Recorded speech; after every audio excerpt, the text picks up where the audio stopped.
सभी प्रशिक्षुओं को नमस्कार। मैं बाल गोविंद मौर्य, प्रवक्ता शिक्षा शास्त्र, जिला शिक्षा एवं प्रशिक्षण संस्थान लखनऊ। छात्रों, आज हम लोग डीएलएड सेकेंड सेमेस्टर के शिक्षा के नवीन प्रयास पेपर के अंतर्गत कोठारी आयोग के बारे में अध्ययन करेंगे।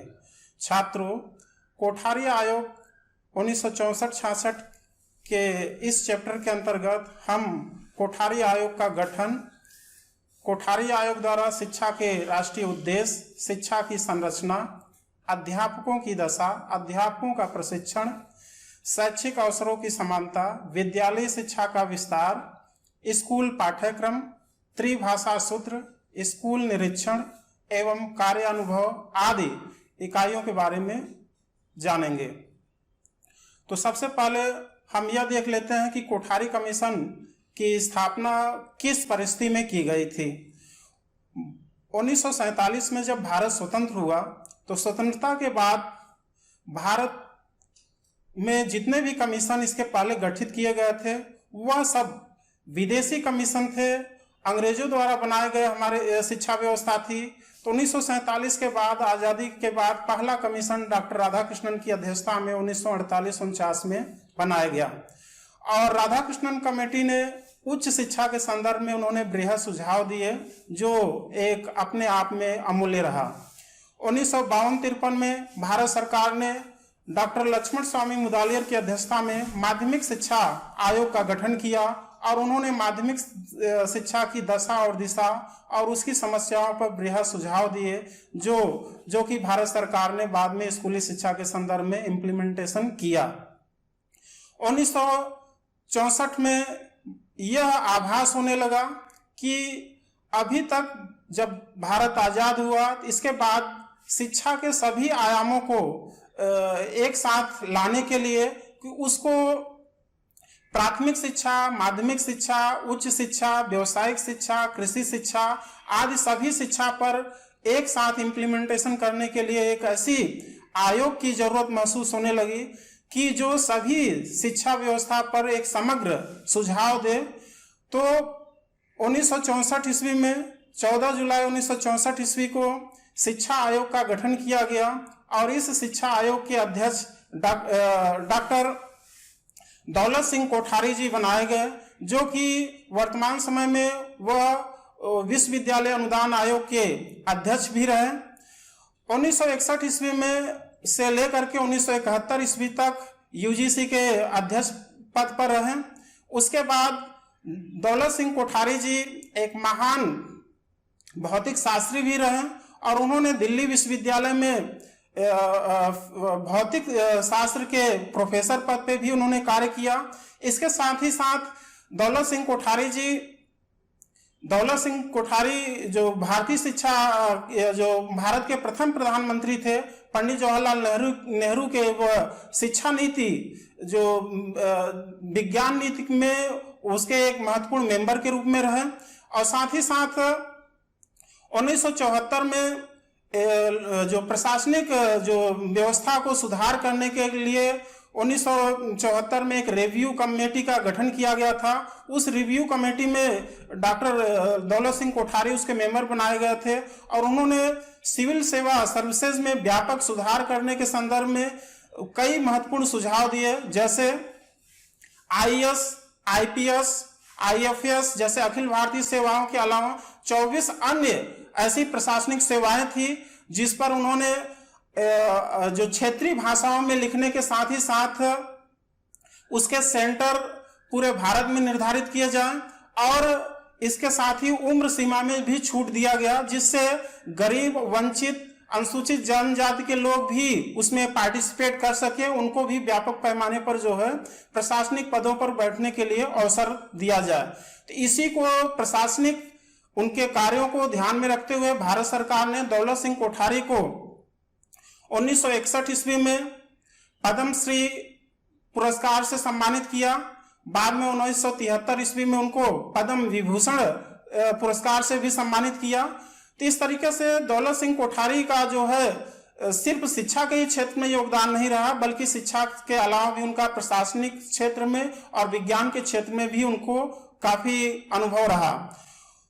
14 जुलाई 1964 को जब शिक्षा आयोग का गठन किया गया तो इसके अध्यक्ष डॉक्टर दौलत सिंह कोठारी, जो उस समय तत्कालिक यूजीसी के अध्यक्ष रहे हैं, और उनमें 14 अन्य सदस्य भी बनाए गए थे। साथ ही साथ सदस्य सचिव श्री जेपी नायक उस समय अध्यक्ष थे। शैक्षिक नियोजन, प्रशासन एवं वित्त विभाग Gokhale institute of political and economics, यह पूना में है, तो जेपी नायक उसके सदस्य सचिव बनाए गए। साथ ही साथ उसमें 12 कार्यदल बनाए गए और 7 सहायक कार्यदल बनाए गए। तो इस तरीके से 12 और 7, तो यहाँ पे 19 कार्यदल बनाए गए और सभी कार्यदलों को एक एक एजुकेशन से रिलेटेड उनकी जो सब्जेक्ट दिए गए थे और उस पर उनको कार्य करने के लिए कहा गया था। तो आयोग ने 2 तरीके से डेटा कलेक्शन किया। पहला तरीका यह था कि उन्होंने विश्वविद्यालयों, महाविद्यालयों, स्कूल, कॉलेज और प्रशासनिक जो शिक्षा प्रशासनिक अधिकारियों से उन्होंने डायरेक्ट जाकर के बात की और साक्षात्कार के माध्यम से उन्होंने डेटा लिया। और दूसरा तरीका इन्होंने रहा कि लगभग इन्होंने 10,000 के आसपास क्वेश्चनायर फिलअप कराने के लिए, जिसमें प्रोफेसर, कॉलेज के जो प्रवक्तागण, इसके अलावा स्कूलों के जो शिक्षकों, प्रशासकों आदि से उन्होंने प्रश्नावली के माध्यम से सूचनाएं एकत्रित किया। इस तरीके से लगभग 9,000 व्यक्तियों से उन्होंने साक्षात्कार लिया और 2400 प्रश्नों के उत्तरों का उन्होंने क्या किया, विश्लेषण किया। और इस विश्लेषण के परिणाम स्वरूप लगभग 673 पृष्ठों का उन्होंने प्रतिवेदन यानी जो रिपोर्ट तैयार किया। और 20 जून 1966 ईस्वी को उस समय तत्कालिक भारत के शिक्षा मंत्री थे एस.सी. छांगला, उनको उन्होंने प्रस्तुत किया। 20 जून 1966 को उन्होंने अपना बृहद प्रतिवेदन जो रिपोर्ट था प्रस्तुत किया और उस रिपोर्ट या प्रतिवेदन का शीर्षक उन्होंने दिया शिक्षा तथा राष्ट्रीय विकास। तो इस तरीके से कोठारी कमीशन के नाम से यह जाना जाता है। और कोठारी कमीशन का यह बृहद रिपोर्ट जो 673 पेज का था और इस पेज के जो इन्होंने प्रस्तुत किया और इसी को ही भारतीय शिक्षा का एनसाइक्लोपीडिया के नाम से भी जाना जाता है। सबसे पहले कोठारी कमीशन ने जो संस्तुत किया कि शिक्षा के राष्ट्रीय उद्देश्य क्या होने चाहिए, नेशनल ऑब्जेक्टिव्स ऑफ एजुकेशन। तो शिक्षा के राष्ट्रीय उद्देश्य इन्होंने 5 बताए हैं। इसी को ही इन्होंने पंचोन्मुखी कार्यक्रम के नाम से जाना जाता है। तो सबसे पहला हम ये जानेंगे कि शिक्षा के द्वारा उत्पादन में वृद्धि करना, कि शिक्षा के द्वारा उत्पादन में वृद्धि कैसे हो, यह इनका सबसे महत्वपूर्ण पॉइंट्स रहा।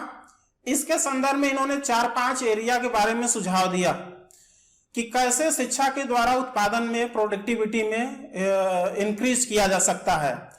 तो विज्ञान को विद्यालयी शिक्षा और महाविद्यालयी शिक्षा अथवा विश्वविद्यालयी शिक्षा के पाठ्यक्रम का अभिन्न अंग बनाया जाए।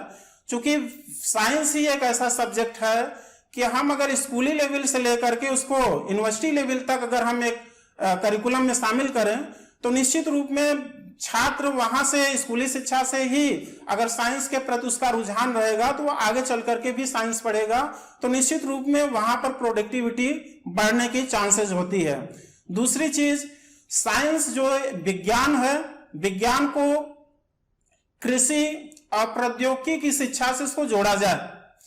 अगर हम एग्रीकल्चर, चूंकि हमारा देश एक कृषि प्रधान देश है और कृषि प्रधान देश होने के साथ ही साथ यहाँ के जो कृषि व्यवस्था है कि नए नए तकनीकी उर्वरक, रासायनिक उर्वरक, उपकरण, जो कृषि यंत्र है उसकी खोज किया जाए। क्योंकि यह साइंस के ही माध्यम से खोज हो सकता है, तो इसके थ्रू जो है प्रोडक्टिविटी बढ़ाई जा सकती है। इसके अलावा कि कार्यानुभव को विद्यालय शिक्षा का या संपूर्ण पाठ्यक्रम का इसको हिस्सा बनाया जाए।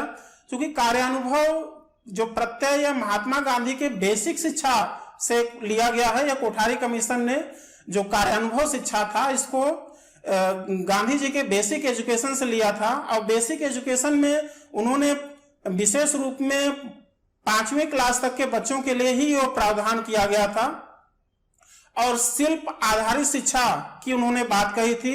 और कोठारी कमीशन ने उस 5वीं क्लास को आगे बढ़ाया कि यह कार्यानुभव यह कार्य करके अनुभव प्राप्त करना यानी वर्क एक्सपीरियंस है, और इसको सभी स्तरों पर लागू किया जाए, यानी प्राइमरी, सेकेंडरी, हायर एजुकेशन में भी इसको पाठ्यक्रम में जोड़ा जाए और उसको वहां पर लागू किया जाए।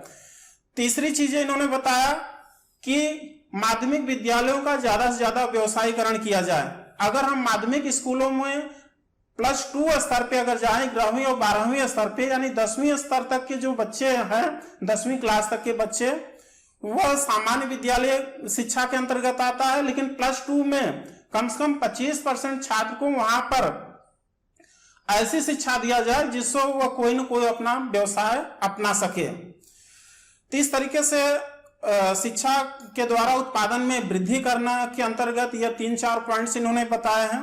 फिर दूसरा इनका है शिक्षा के द्वारा सामाजिक राष्ट्रीय एकता का विकास करना।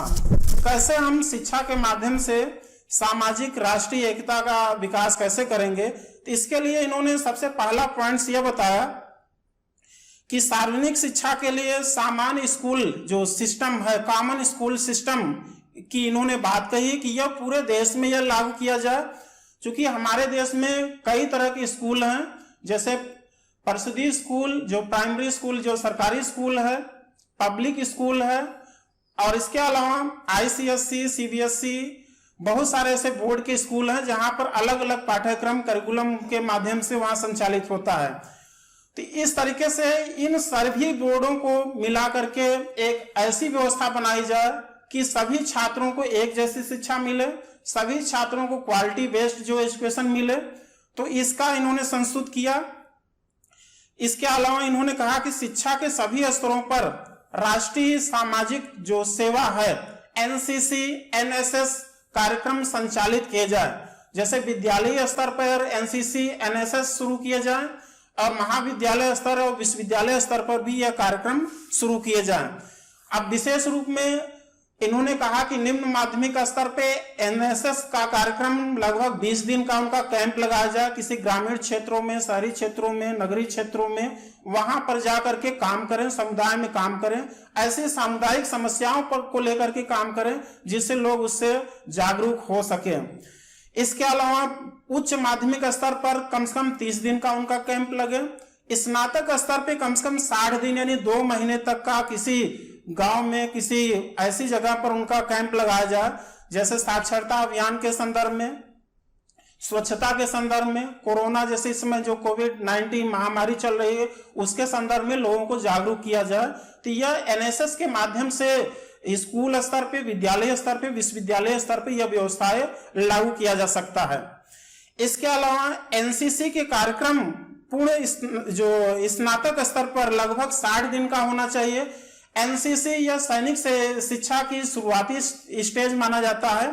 यहाँ पर किसी भी छात्र को शुरुआती स्थिति में कैसे देश की जरूरत पड़ने पर देश की सीमाओं की रक्षा कैसे करना है, विशेष रूप में हम जिस समाज या सोसाइटी में रहते हैं तो वहां पे एक डिसिप्लिन, वेल मेंटेन कैसे रह सकते हैं, तो ये सारी चीजें यहाँ पर सिखाया जाता है। मातृभाषा और प्रादेशिक भाषा को विद्यालय और महाविद्यालय स्तर की जो भाषा का माध्यम बनाया जाए। विशेष रूप में हम यहाँ पे यह जान सकते हैं कि अगर राष्ट्रीय एकता और राष्ट्रीय अखंडता को बनाए रखना है तो इसके लिए देश में एक राष्ट्रीय भाषा को अपनाना पड़ेगा, और साथ ही साथ हमारे देश में जो क्षेत्रीय भाषाएं हैं उसको भी फलने फूलने का पर्याप्त अवसर मिलना चाहिए। उन्होंने कहा कि राष्ट्रीय एकता को बनाए रखने के साथ ही साथ अखिल भारतीय स्तर पे जैसे IAS, IPS, IFS जैसे अखिल भारतीय जो सेवाएं हैं और वहां पर अंग्रेजी माध्यम में उनको प्रशिक्षण दिया जा सकता है, क्योंकि वह देश विदेश या अन्य देशों से उनका संपर्क में होता है। और साथ ही साथ उन्होंने कहा कि सांस्कृतिक विरासत के ज्ञान के विकास के लिए उसका पुनः निर्माण किया जाए, क्योंकि हमारे देश की जो सांस्कृतिक विरासत है, कल्चरल हेरिटेज, जैसे ताजमहल हो गया, लाल किला हो गया, इनका संरक्षण किया जाए और इनके जुड़े हुए जो इतिहास हैं उसको छात्रों को बताया जाए। और साथ ही साथ हमारे देश की जो वेद, उपनिषद, पुराण, जहां से हमारे जो लिटरेचर और जो कल्चर की शुरुआत होती है उसके बारे में छात्रों को बताया जाए। तीसरा पॉइंट यहाँ पर है शिक्षा के द्वारा प्रजातंत्र की मजबूती प्रदान करना। शिक्षा के माध्यम से कैसे प्रजातंत्र यानी जो डेमोक्रेसी है कैसे मजबूत होगी। इसके लिए सबसे पहले आपको यह ध्यान रखना होगा कि संविधान में जो प्रदत्त शिक्षा 14 वर्ष तक के बालकों के लिए निःशुल्क और अनिवार्य शिक्षा की व्यवस्था की गई है, इसको जितना जल्दी से जल्दी हो सके भारत सरकार इसको पूरे देश में लागू करे। और साथ ही उन्होंने कहा कि प्रौढ़ शिक्षा कार्यक्रम व्यापक पैमाने पर संचालित किए जाए। प्रौढ़ शिक्षा कार्यक्रम ऐसे व्यक्तियों के लिए है जो 15 वर्ष से लेकर के 35 वर्ष के बीच की आयु वाले ऐसे युवा जो निरक्षर हैं, किसी कारणवश स्कूल नहीं गए हैं, तो ऐसे लोगों के लिए प्रौढ़ शिक्षा कार्यक्रम संचालित किए जाए। इसके लिए राज्य स्तर पर और केंद्रीय स्तर पर, दोनों स्तर पर टास्क फोर्स का जो है गठन किया जाए। इन्होंने लोकतंत्र को मजबूती प्रदान करने के लिए माध्यमिक स्तर पर, विद्यालय महाविद्यालय स्तर पे, विश्वविद्यालय स्तर पे छात्रों में नेतृत्व प्रदान करने के लिए उनको प्रशिक्षण दिया जाए। जैसे हमारे यहाँ पे महाविद्यालयों और विश्वविद्यालयों में छात्र संघ चुनाव होते हैं, तो उस छात्र संघ चुनाव के ही माध्यम से संबंधित छात्रों को लीडरशिप का जो है यह गुण विकसित किया जाता है। एक तरफ से उनको ट्रेनिंग दिया जाता है, बाद में वो आगे चल करके विशेष रूप में ग्राम पंचायत, नगर पंचायत और विधानसभा और लोकसभा जैसे चुनाव में वह प्रतिभाग कर सकें। तो यह शुरुआती स्थिति में उनको वहां पे ट्रेनिंग देने का यह कार्य करता है। फिर इन्होंने बताया कि जाति, धर्म, वर्ग, स्थिति, लिंग का भेदभाव किए बिना भी सभी बच्चों को शिक्षा का समान अवसर उपलब्ध कराया जाए, क्योंकि कोई भी लोकतांत्रिक देश है और उस लोकतांत्रिक देश में यह व्यवस्था सभी नागरिकों को मिलनी चाहिए। विशेष रूप में भारत के सभी बच्चों को 14 वर्ष तक के बच्चों के लिए निःशुल्क और अनिवार्य शिक्षा की व्यवस्था इसी के अंतर्गत समाहित है। चौथा पॉइंट अगर देखें, शिक्षा के द्वारा आधुनिकीकरण की प्रक्रिया में तीव्रता लाना, क्योंकि शिक्षा के माध्यम से ही हम आधुनिकीकरण ला सकते हैं। पांचवा पॉइंट है शिक्षा के द्वारा सामाजिक, नैतिक, आध्यात्मिक मूल्यों का विकास करके चरित्र का निर्माण करना, क्योंकि शिक्षा के ही माध्यम से विद्यालय शिक्षा, महाविद्यालय स्तर की जो शिक्षा है उसमें छात्रों को सामाजिक, नैतिक और आध्यात्मिक मूल्यों को विकसित करने के लिए, जैसे प्राथमिक स्तर पर बच्चों को जो महापुरुष हैं उनकी जीवनियां पढ़ाई जाए और माध्यमिक स्तर पर वहाँ पे तर्क चिंतन के माध्यम से उनके जो दिए गए संदेशों को आत्मसात करें। तो इस तरीके से यहाँ पर इस मूल्य का विकास होता है। शिक्षा की संरचना जो स्ट्रक्चर ऑफ एजुकेशन है, या दूसरा हम यहाँ पे सुझाव देखेंगे कि शिक्षा की संरचना के बारे में कोठारी कमीशन ने क्या सुझाव दिया। सबसे पहले हम यह जान लेते हैं कि शिक्षा की स्ट्रक्चर जो संरचना की शुरुआत कहाँ से हुई। वैदिक कालीन शिक्षा व्यवस्था में कोई व्यवस्थित हमें शिक्षा की संरचना हमें वहाँ पे नहीं मिलती है। उस समय गुरुकुल व्यवस्था थी। गुरुकुल व्यवस्था में 12 वर्ष की शिक्षा की व्यवस्था थी। वहाँ पे छात्र 12 वर्ष तक शिक्षा अध्ययन ग्रहण करने के बाद वह गृहस्थ आश्रम में प्रवेश करता था। तो वही बात बौद्धकालीन शिक्षा व्यवस्था की देखें तो बौद्धकालीन शिक्षा व्यवस्था बौद्ध मठ, बौद्ध विहारों में वहां पर आयोजित किए जाते थे। वहां पर भी छात्र एक बार प्रवेश लेने के बाद 12 वर्ष तक बौद्ध मठ में रहता था और वहीं पर शिक्षा लेने के बाद वह गृहस्थ आश्रम में प्रवेश करता था। हमें पहली बार अगर देखा जाए मुस्लिम कालीन शिक्षा व्यवस्था में शिक्षा के 2 स्तर हमें वास्तविक रूप में देखने को मिलते हैं, मकतब और मदरसा। मकतब प्राथमिक शिक्षा का केंद्र माना जाता था और मदरसा उच्च शिक्षा का केंद्र माना जाता था। ब्रिटिश कालीन शिक्षा व्यवस्था में वुड डिस्पैच ने 1854 ईस्वी में उन्होंने शिक्षा की संरचना का बृहद तरीके से उसका विस्तार किया। उन्होंने प्राथमिक शिक्षा, मिडिल, हाई स्कूल, कॉलेज, विश्वविद्यालय, इस तरीके से उन्होंने 5 संरचनाओं में इसको व्यवस्थित विभाजित किया और इसी को ही थोड़ा बहुत चेंज करके जो स्वतंत्रता तक, भारत की आजादी तक जो है यह व्यवस्थाएं चलती रही। उसके बाद मुदालियर आयोग ने जो शिक्षा की संरचना के संदर्भ में 5+7+3 फार्मूला दिया, यानी 5 वर्ष का प्राथमिक शिक्षा, 7 वर्ष का माध्यमिक शिक्षा और 3 वर्ष तक का स्नातक स्तरीय शिक्षा। कोठारी कमीशन ने इस फार्मूले को थोड़ा सा संशोधन किया और उन्होंने कहा कि 10+2+3 यानी 10 वर्ष तक की शिक्षा को स्कूली शिक्षा यानी विद्यालयी शिक्षा, +2 को उन्होंने उच्च माध्यमिक शिक्षा और +3 को स्नातक स्तरीय शिक्षा या 3 वर्गों में डिवाइड किया।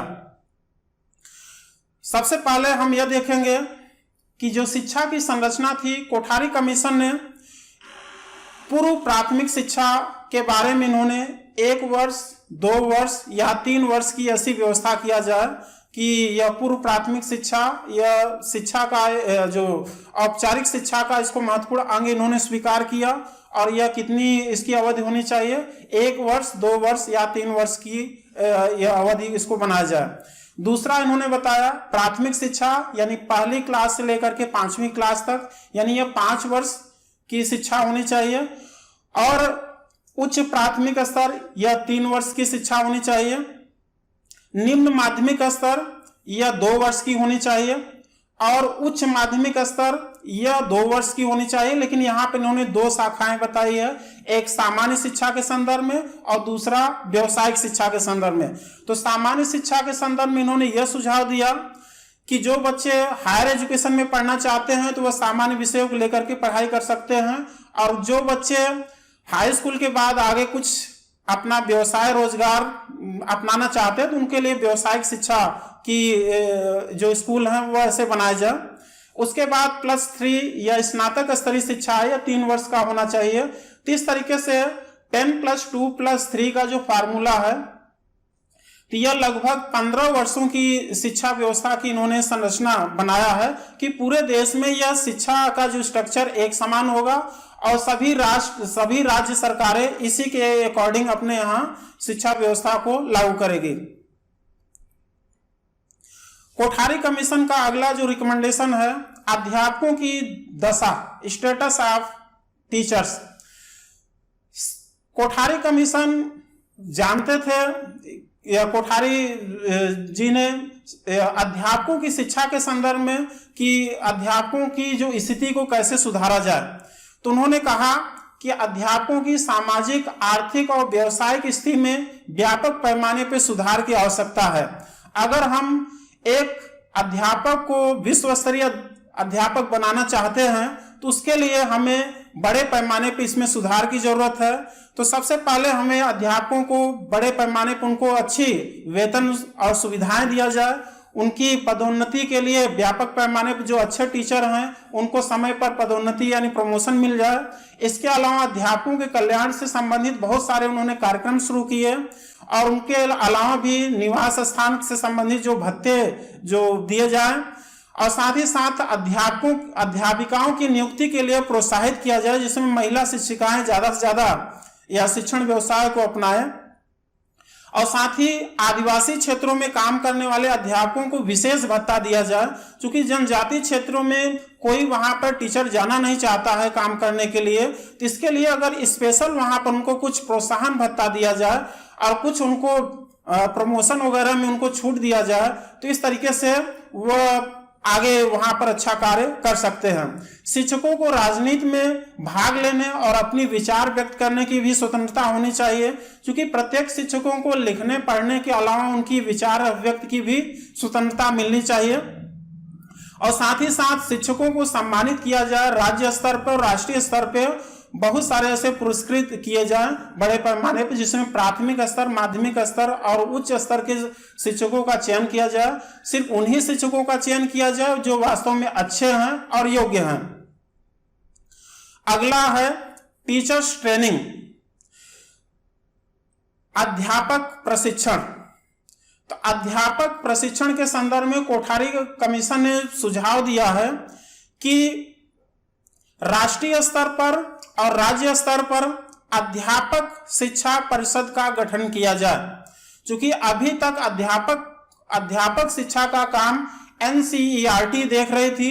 एनसीईआरटी की स्थापना 1961 में हुआ था और उसके 4 जो रीजनल सेंटर रहे, जिसमें RIE Ajmer, RIE Bhopal, RIE Mysore और RIE भुवनेश्वर। बाद में 1995 में एक और RI की स्थापना किया गया, शिलोंग में किया गया। तो वहां पे अध्यापकों के प्रशिक्षण के साथ ही साथ इन सर्विस और प्री सर्विस टीचर्स ट्रेनिंग का काम संचालित हो रहा था। तो कोठारी कमीशन ने कहा कि इसके लिए एक अलग से एक आयोग बनाया जाए, अध्यापक, राष्ट्रीय अध्यापक शिक्षा परिषद, और राज्यों के लिए जो अध्यापक जो प्रशिक्षण संस्थान है देखने के लिए राज्य अध्यापक प्रशिक्षण संस्थान की स्थापना किया जाए। तो राष्ट्रीय अध्यापक शिक्षा परिषद NCTE की स्थापना 1973 में हुई कोठारी कमीशन के रिकमेंडेशन के बाद में इसको एक विशेष संविधान संशोधन के द्वारा 1993 में इसको संवैधानिक दर्जा दिया गया, और इस तरीके से 1995 में NCTE पूरे देश की अध्यापकी जो प्रशिक्षण के संदर्भ में यह सुझाव देगी और उसके संदर्भ में जो पाठ्यक्रम को लागू करेगी और अध्यापक प्रशिक्षण कॉलेजों को मान्यता देने का कार्य करेगी। दूसरा इनका रिकमेंडेशन रहा, प्रशिक्षण पाठ्यक्रम को भारतीय परिस्थितियों के अनुरूप ढाला जाए। क्योंकि अभी तक हमारे देश में जो भी ट्रेनिंग इंस्टीट्यूट हैं, जैसे प्राथमिक स्तर पे जिला शिक्षा एवं प्रशिक्षण संस्थान है, माध्यमिक स्तर पे जो माध्यमिक प्रशिक्षण संस्थान है, और विश्वविद्यालय के जो शिक्षा विभाग हैं वहां पर यह ट्रेनिंग देने का कार्य करते हैं। क्योंकि हमारे देश में एक चीज यह भी है कि यहाँ पे प्राथमिक विद्यालयों के अध्यापकों का माध्यमिक विद्यालयों के अध्यापकों के साथ कोई लिंक नहीं है, और वह अपने आप को माध्यमिक के जो शिक्षक हैं वह प्राथमिक विद्यालयों के शिक्षकों को बहुत ही हेय दृष्टि से देखते हैं, और उनमें जो है एक श्रेष्ठता की बात आती है। दूसरी चीज, जो महाविद्यालय और विश्वविद्यालय के अध्यापक हैं वह भी माध्यमिक और प्राथमिक विद्यालयों के शिक्षकों से वो बात करना नहीं चाहते हैं, घुल मिल करके बातों को जो भी समस्याएं शेयर नहीं करना चाहते हैं। तो इस तरीके से हमारे देश में जो विश्वविद्यालय शिक्षा है, प्रशिक्षण महाविद्यालय है, और जो अभ्यास शिक्षण के लिए जहाँ पे ट्रेनिज प्रैक्टिस टीचिंग करने के लिए इंटर्नशिप के लिए जाते हैं प्राथमिक विद्यालयों में, उनके बीच में कोई संबंध नहीं है, बल्कि यह क्या है, अलगाव है। तो इस अलगाव को कैसे दूर किया जाए, इसके संदर्भ में कोठारी कमीशन ने कहा कि इनके बीच में आपस में बातचीत होनी चाहिए। एक की समस्या दूसरे की समस्या है, तो इसलिए जब तक ये आपस में मिल बैठ करके कोई कार्य योजना नहीं बनाएंगे, कोई समस्या का समाधान नहीं ढूंढेंगे, तब तक ये समस्याएं बनी रहेगी। साथ ही साथ प्रशिक्षण महाविद्यालयों का जो पाठ्यक्रम है वह बहुत ही क्या कह सकते हैं कि जैसे वेस्टर्न में जो भी रिसर्चेज हुई उसी के हिसाब से यहाँ पे करिकुलम में शामिल कर लिया गया है, लेकिन जो पढ़ाया जाता है और एक्चुअल कंडीशन में जो क्लास में घटनाएं घटती है, दोनों के बीच में वह गैप आ जाता है। इस वजह से जो बच्चे जो ट्रेनिंग लेते हैं उसका उनको पूरा का पूरा वहां पे लाभ नहीं मिलता है। तो इसलिए जो सिचुएशन है, जो एक्चुअल में जो सिचुएशन है, कंडीशन है, उसी के अकॉर्डिंग करिकुलम में व्यापक बदलाव लाया जाए। प्रशिक्षण संस्थाओं में प्रसार सेवा विभाग खोला जाए। प्रसार सेवा विभाग का कार्य यह होगा कि उसमें यह देखे कि जितने भी इन सर्विस और प्री सर्विस टीचर्स ट्रेनिंग के संदर्भ में वह कार्य योजना बनाए और उसको वह लागू करे।